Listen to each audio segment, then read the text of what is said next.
Hey everybody, this is Alex Voss, your professor at TVE course.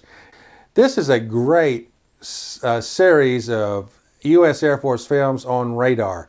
And it also covers a lot of basic transmitting and receiving principles of microwave devices. So take a good look at this film and learn all you can. These microwave power tubes, the Magnetron to generate the radar signal, the Klystron amplifier for radio communication, and radar are the subject of our story. It is a story about these vital tubes, but even more about you, the men who work with them. When you have a well-trained maintenance man with a well-adjusted radar at a well-chosen site, then you've really got a winning team. There's trouble here, that's for sure. But what kind of trouble? First, they check the radar scope presentation. Sometimes this gives a clue. But the most reliable analysis comes from the test equipment on the monitor panel. The spectrum analyzer shows them the conditions in the circuit. It tells them what part of the equipment is malfunctioning and helps trace the cause of trouble. Here's the RF spectrum waveform. The output pulse of this radar transmitter is definitely abnormal. This is the way it ought to look. But this presentation clearly shows a disturbance, probably caused by arcing in the antenna waveguide. The cause might be moisture in the waveguide, corrosion, dents, or scratches. Another trouble spot could be the pressurized antenna system. Loss of waveguide pressure will also cause arcing. Yes, the pressure's low. This is a danger signal. If this arcing continues, the magnetron output window may be damaged, the tube's vacuum lost, and the magnetron destroyed. Waveguide joints should be tested to make sure they're airtight. This man is making a liquid soap test.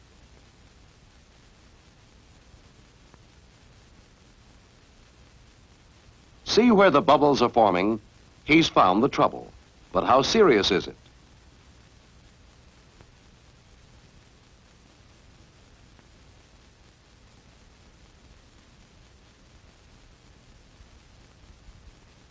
He checks the spectrum analyzer again. It looks bad. See how the pulse has changed?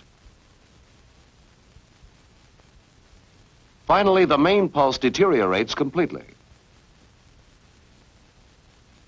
Bad news.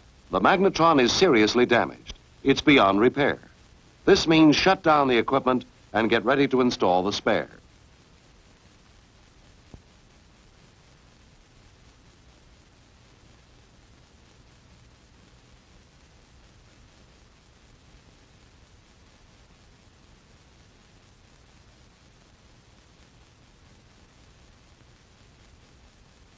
While they're working, let's take a look inside the magnetron. Animation shows what caused the malfunction. We'll turn time back a few hours and show the Maggie functioning normally. As the pulse from the modulator is applied, the Maggie produces radio frequency oscillations to form the radar pulse. This energy is then coupled into the waveguide and directed to the antenna for transmission. Energy is reflected back along the waveguide toward the magnetron. Normally, when the antenna system is in good shape, the reflected wave won't be strong enough to cause arcing at critical points. But as conditions such as loss of waveguide pressure develop, the antenna characteristics change and the reflected wave becomes greater. Then arcing may take place at the point where the radar wave leaves the magnetron, causing the magnetron output window to crack or puncture. As the vacuum is lost, the heater oxidizes and burns out. The cathode cools. Air seeps into the interaction space, and arcing occurs with each pulse.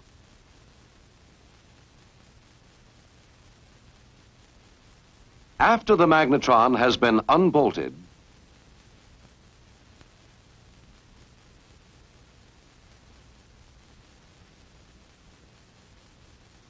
The filament and cathode connections are uncoupled. A large magnetron like this one requires 2 men to handle it safely. Before a Maggie is replaced, all connections, mating flanges, and sealing surfaces should be inspected. Insulating oil should be examined for foreign matter. Damaged or worn gaskets should be replaced.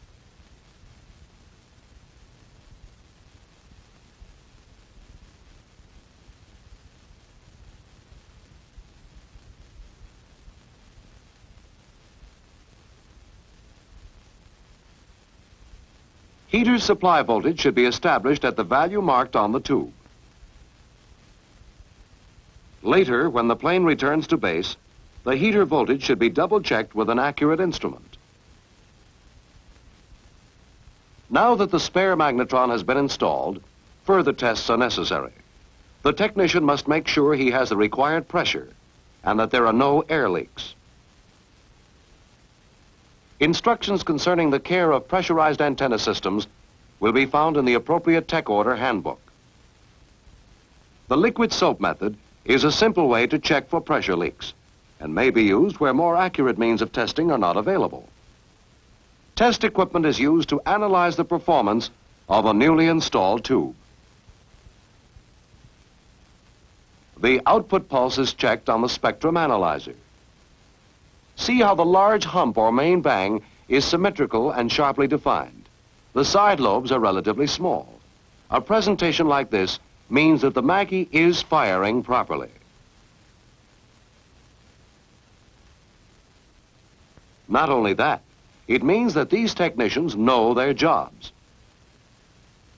They were able to analyze the trouble correctly and replace the magnetron in flight. Because they knew what to do, this aircraft was able to complete its mission. Let's take a closer look at these microwave power tubes. Magnetrons costing from $100 to $10,000.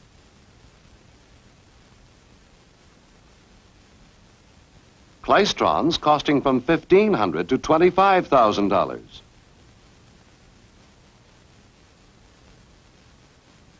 Why so expensive? Let's see what's inside them. Look at this. Parts so critical, they must be inspected through a microscope.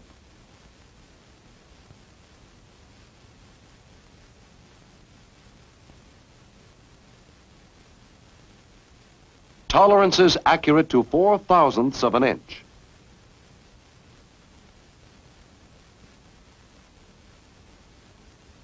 To build them to such close tolerances requires involved manufacturing processes.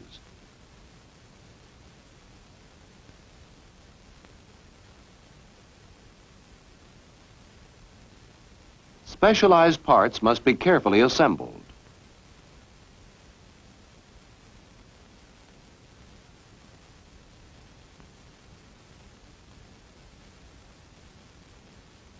The completed assembly is heat treated to bake out gas molecules.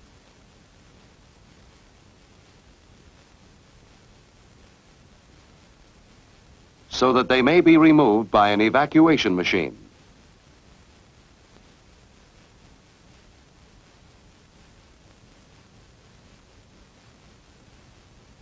External mechanical parts, such as couplings and magnets, are installed. The final step is rigid testing of electrical performance to make sure it meets the high standards required.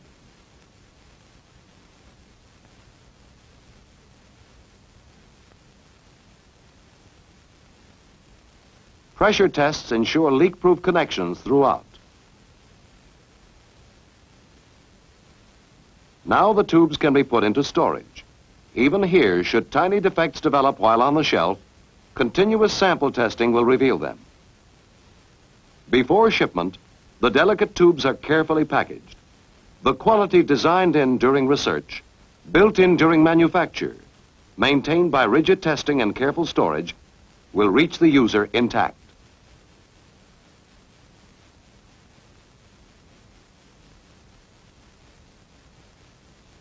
Here are a few basic rules on proper handling. Always use 2 men to lift a heavy tube. A portion of a carton makes a good tube stand, protecting delicate parts from damage.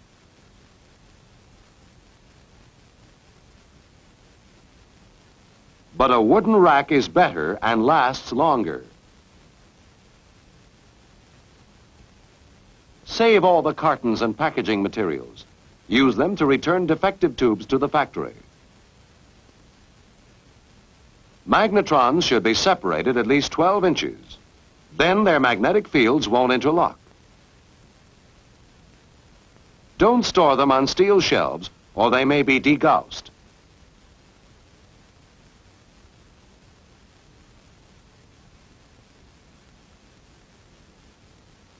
Don't use steel tools.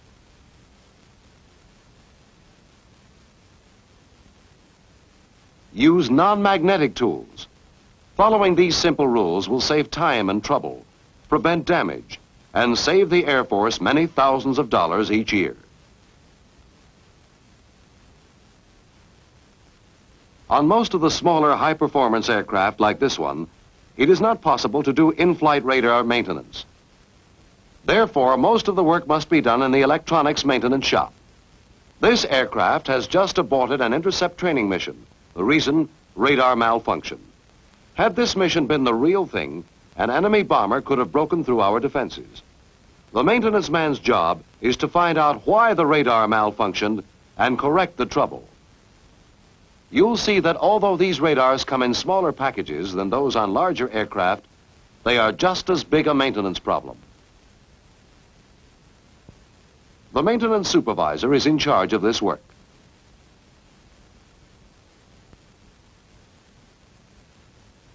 Before teardown of a defective black box is started, the operational defect should be identified or at least isolated to a particular subchassis. The pilot's report on the radar failure may give a clue.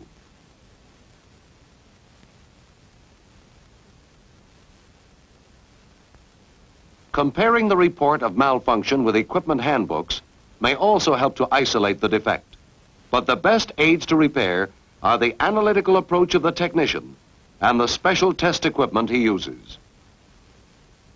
An important point to remember is that the transmitter malfunction may be caused by parts other than the magnetron. Wherever possible, other circuit components should be checked before power is applied.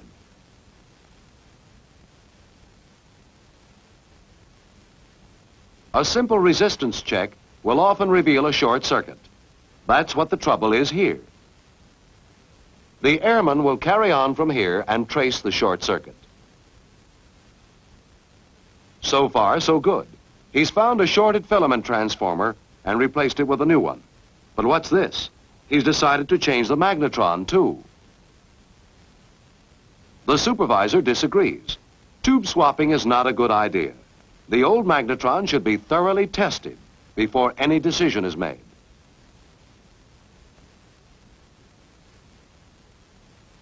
Testing showed that the old magnetron should be replaced. This has been done. Now let's see how the new Maggie behaves. This is confusing. The spectrum analyzer shows arcing.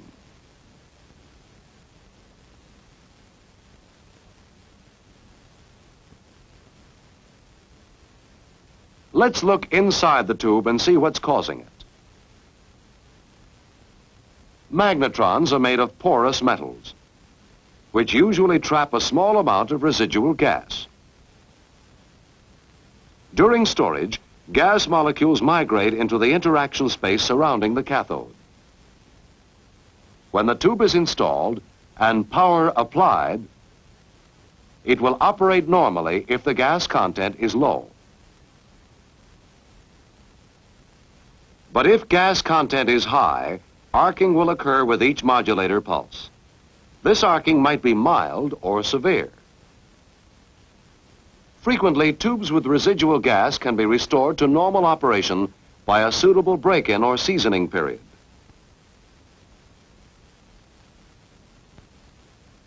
During break-in, the gas molecules are driven back into the walls of the tube, and normal operation resumes. If the equipment is operated frequently, normal operation should continue throughout the life of the tube. Occasional individual arcs may also be noted in a normal tube which does not contain gas. But this behavior is due to transient conditions and should be considered as normal. All new tubes which display arcing when they are first installed should be thoroughly tested and analyzed before being discarded. This will save the government both time and money. The repairs are finished. Now comes the break-in procedure. Proper break-in can clear up various degrees of internal arcing. But watch the spectrum analyzer carefully.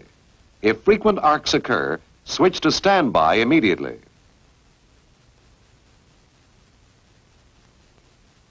Small magnetrons may be damaged if severe arcing is allowed to continue more than 2 seconds. Now the range selector switch must be changed to short pulse before the magnetron is operated. If only sporadic arcing occurs, the operation may be continued. But a series of arcs may cause the overload to pop. In this case, reset the switch and continue the break-in. To avoid possible damage during the break-in, the technician should keep a close watch on modulator tubes and other components of the RT unit. The time required for break-in will vary with the tube, conditions, and methods used. But normally break-in can be accomplished in 20 to 60 minutes. When break-in is complete and only infrequent arcs or misfirings occur, operation may be regarded as normal and the equipment made ready for service.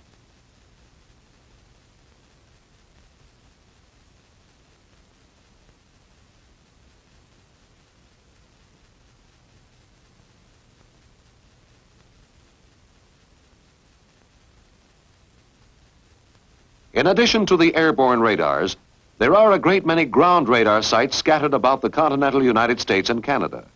They are found in almost every type of American scene. In the dusty expanse of the plains, in the northwoods, the heat and humidity of the deep south, in the rolling farmlands of the Midwest, and the saltwater scenes of our coastal areas. Each of these has its own problems of maintaining and efficiently operating its microwave power tubes on a round-the-clock basis. Some of this equipment is completely automatic. But experienced technicians are always nearby, just in case. At the many radar sites where there is no standby equipment, the maintenance man is an even more vital unit in the organization. In the operations room, observers keep constant watch on the radar scopes. Here's trouble developing.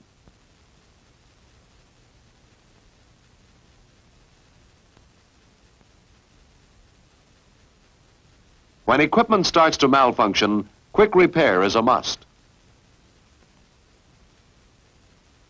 These men are so used to the sound of the equipment, they can tell by listening whether the magnetron is operating or not. It's not. Something caused this radar to quit. What was it? Sometimes the meters will tell the story. The filament current has dropped to 0, and the filament voltage is too high, indicating that a portion of the heater element is open. A quick, careful analysis has to be made.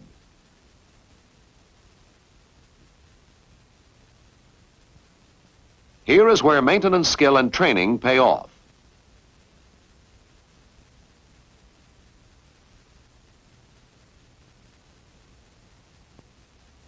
The question is, has the magnetron become inoperative because of heater failure? Or is there another cause? Yes, here's something. The insulator is pitted. High-powered magnetrons like this one have insulator bushings immersed in oil. It might be that the insulating oil has broken down. Better check this. Here's the answer. Contaminated oil. The oil failed to insulate.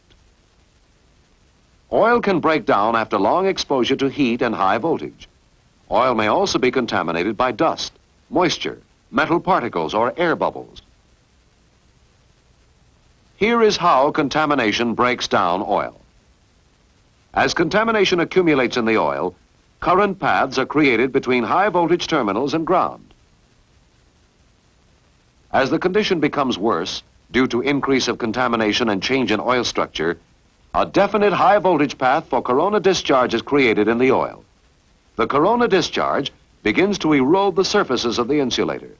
As the insulators are penetrated, the vacuum in the tube is destroyed, and the tube is damaged beyond recovery. The maintenance men have completed oil replacement using all precautions to prevent contamination. They have checked the grade of oil against tech orders and factory instructions.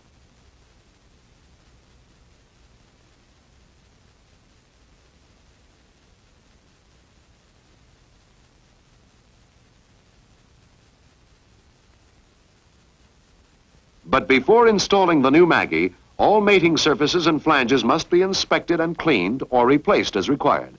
It is also necessary to check waveguide parts, replace gaskets, coolant hoses, oil fittings, and so forth.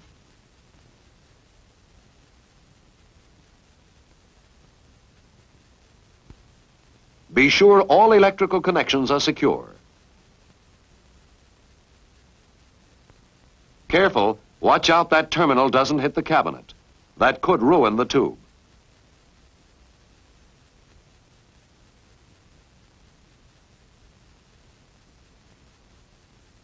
Make certain that all clamps, bolts, coolant hoses, and so forth are secure before operating the tube.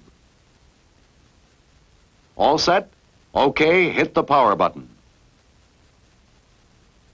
Uh-oh, that one didn't last long.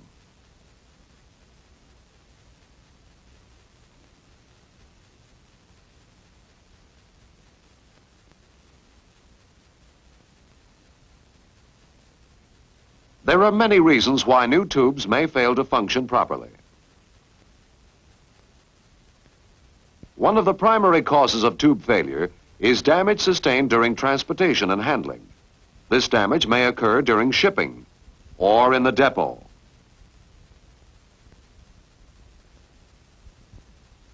Or during Air Force distribution to the base. Here is what actually happened to that new tube which failed to operate. Nobody saw it happen.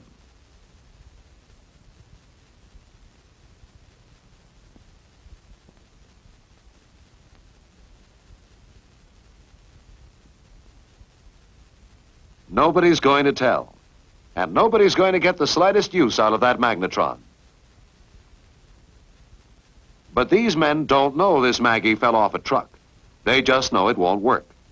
Could it be something wrong with the rest of the equipment? A short circuit? A bad connection? Or should they pull out this Maggie and install another? They've installed another new Maggie. They've also followed correct procedure, allowing the heater to warm up 5 minutes before applying power to the anode. Ah, it works. But wouldn't it have saved them a lot of time and trouble and expense to the government if that delivery man hadn't dropped the Maggie off his truck? You see, the maintenance man really is important. If he does his work correctly, so will the radar.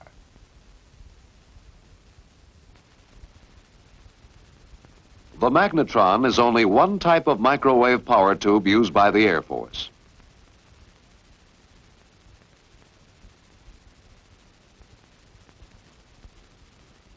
Another and very important type is the power Klystron. Klystrons are made in many shapes and sizes. All of them are powerful and expensive, all the way from $1,500 to $25,000. Let's look inside a typical two-cavity power Klystron and see how it operates. The beam current is emitted by a heated cathode and passes through the drift tube sections. Since electrons in the beam have like charges, they repel each other and tend to diverge, to be absorbed by the walls of the drift tube sections. But electromagnetic coils placed along the tube align them into straight paths. However, misalignment of the focus coils can seriously damage the drift tube tips. Therefore, it is most important to adjust the magnetic coil currents properly during installation of the tube.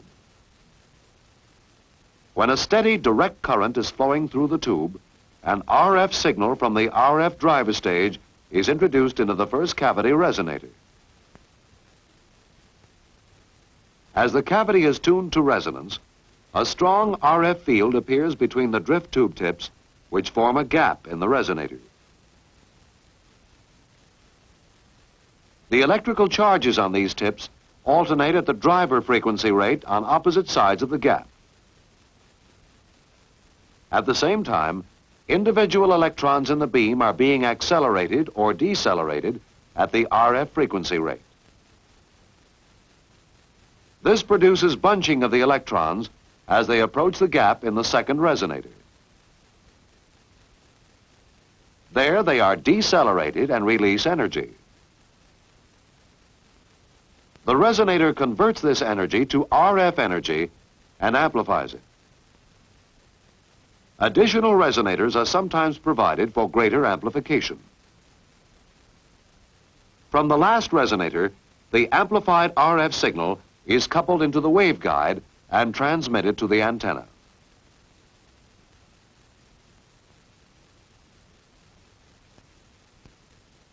Various kinds of Klystrons are being phased into new Air Force applications, such as these tropospheric scatter communications transmitters. In this way, intelligence may be relayed from remote early warning sites to control centers many hundreds of miles away.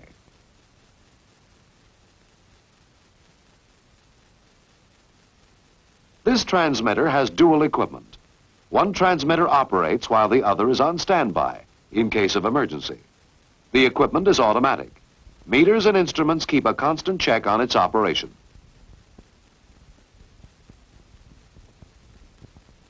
And a warning light flashes in case of trouble. And speaking of trouble, a glance at the meters tells them the trouble is in the transmitter output. The equipment is reoperated. Readjustment of the output cavity and coupler may correct the trouble, but the arcing continues. Since adjustment won't correct the trouble, all they can do is shut down the transmitter for repair and switch over to standby.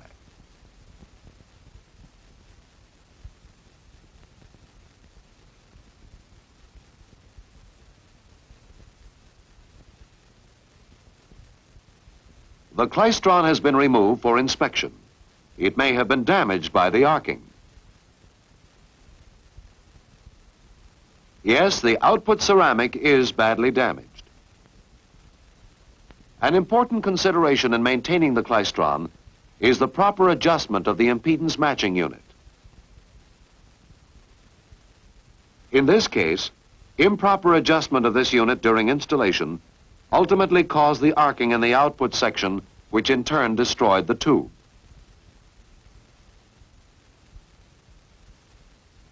There are two types of meters which help maintain proper coupling: the power output meter and the VSWR, or voltage standing wave ratio meter. These measuring devices should periodically be checked for accuracy.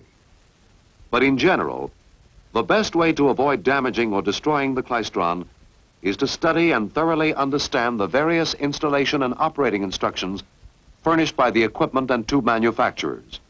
Only by doing this can the Air Force technicians and maintenance men hope to get the full operating life from their Klystrons.